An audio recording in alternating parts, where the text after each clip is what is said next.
as they say.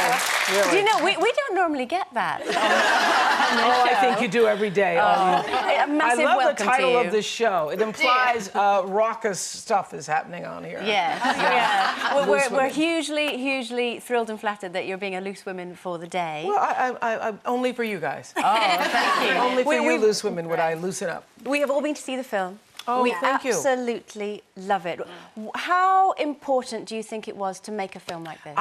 Thank you for using the word important, because I think it is an important film, but yet an entertaining film. It is history and family and hope and celebration and looking at how far we've come in our culture with human rights, civil rights, particularly in the United States. But it's also a celebration of family, seen through the eyes of this one man, based on a true story of a man named Eugene Allen, who lived and worked in the White House for 8 presidents. And can you imagine that? 8 presidents.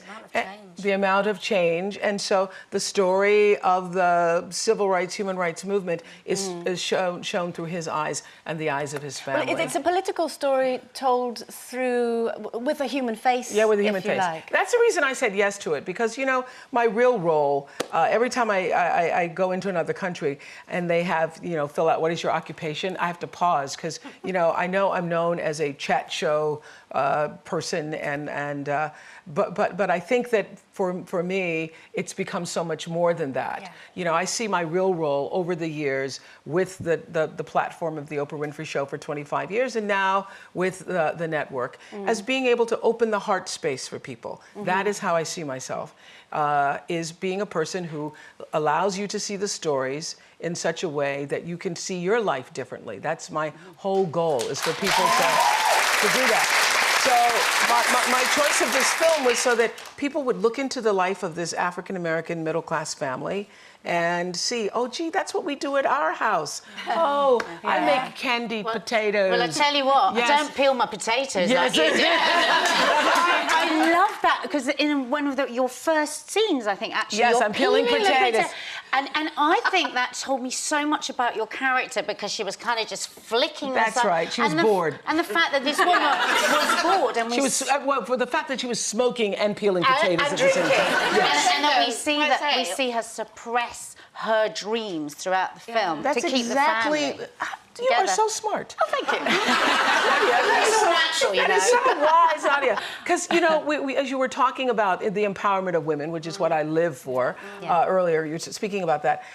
This generation of women suppressed their dreams. They deferred what they wanted, what they really needed for themselves, in order to give everything to their children. I know you know what I'm talking about. And they sacrificed themselves in order to give everything to their children. Yes. Oprah, that when I saw you, I thought, oh, there she is, and then I forgot you were Oprah. Yay! Yay, Sherry. We just lived. You were just there, that character, and I loved her, because the only thing is, I can't even say it, generationally, she stood back a lot, didn't she? She didn't go forward when her son was in prison. She didn't go and protect him. That's right, because she was waiting to see what he was going to do. She was waiting. The period, isn't it? It's the period. And what's interesting is, you know, Sidney Poitier is a dear, close, loving, I love Sidney Poitier. I love him. And there's a line in here where the son speaks about Sidney Poitier. Now, I said to the director, I cannot just sit here and let him say that about Sidney Poitier. And he goes, this isn't about you, this is about Gloria. And it's true. Gloria, as the mother of the family, would sit back and allow her husband to be the one to take. You steamed very well, Yes, I did. I think